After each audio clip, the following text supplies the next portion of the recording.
What is currently on your iPod? I have been listening to a lot of different kinds of music, classical and jazz, and then the Fugees album The Score has been on constant rotation, as well as Americana by Offspring. What do you do before you go into the studio? Before the studio, I like to get the music started before I do anything. So I'll often sit down at a piano or the guitar and write just this small seed of something, and then go for a run, or go to the beach, or go into the forest, do something in the outdoors, usually exercise, and let that idea build, and then I come back to the studio and it's almost fully formed. And if you weren't a performer, what would you be? If I wasn't a performer, I'd still do a lot of what I do. I'd just be a writer, exclusively. Write songs for other people, which I already do a bit of, and maybe write for movies, maybe do some soundtrack work. But what I really like is the combination of writing and performing. Your favorite artist of all time? Favorite artist of all time is, well, maybe impossible, but I'd probably have to say Pink Floyd. What is your craziest fan moment? My craziest fan moment would have to be when I was playing a festival a few years ago and I did my first ever stage dive. I thought this is the right show. The band were rocking, I was like, cool, I'm going in. Dived in, everyone caught me, it was really great. I landed safely, thought, oh, that was the coolest thing ever, I'm going to go now, get back on stage. But at that moment, either a fan or definitely not a fan tackled me to the ground with great enthusiasm. But I got away unscathed and finished the set. My start in music was me banging out beats on the nappy bucket with a wooden spoon while my mom played the piano. My influences will definitely be anything imaginative. You know, Star Wars, Kanye West, because I feel he's somebody who doesn't put boundaries in what he does. And it's the same for Pink Floyd.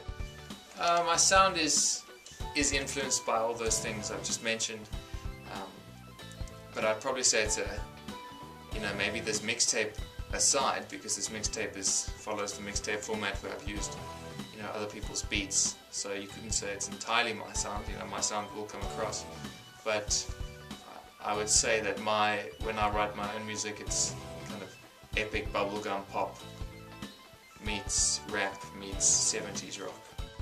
I think as soon as I write something, I'm satisfied with it, and I think it's the best thing that's ever been written. And then, an hour later, I think it sucks. And I go through this up and down of thinking this is so great and this is really not worthwhile. With most artists, when somebody outside your circle with no reason to like you, when they like your work, then that's really affirming. Your new mixtape, Back on Solid Ground, is due out in just a couple of weeks. What is the story behind this project?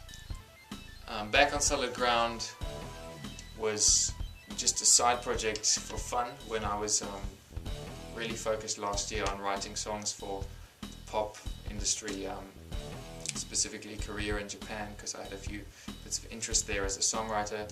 So I would spend all day writing these songs and tweaking the production, because they really have a high standard of production value in Southeast Asia. So I'd spend ages tweaking the sound of a snare drum for a day, criticizing every element of the mix and the production and the writing. At the end of the day, I need a release, so I just throw on a pre-made beat and just write some raps, and it was just a bit of fun. But before I knew it, it turned into like a body of work that I was really stoked about. It's very autobiographical, so I almost feel that if I meet somebody, even in a social non-music context, and they say, "Tell me about yourself," I should just say, "Here's 10 tracks, listen," and then you'll know who I am. So it's a reintroduction for those who know me, and an introduction for those who don't. If there were any artists who you could collaborate with, who would it be? I think my number one artist to collaborate with would definitely be Kanye West, because I feel he's the most boundaryless and the bravest artist in the mainstream at the moment, and I feel that he would really let me just do my thing. So if he had a new album out and he wanted me to come and try some stuff out, you know, I'd bring the cello, I'd bring the guitars, I'd bring the bass guitars, I'd bring the keyboards, you know, nose flute, whatever. I just think that Kanye would be a dream to work with because he'd be open to try anything. For the rest of the year, I'm sure I'll be writing more material because I'm trying to, you know, keep that up all the time. But I think I really want to hold back on releasing anything after this mixtape, just for a little while, just to make sure that it really gets its deserved spot in the sun, because I'm really proud of it.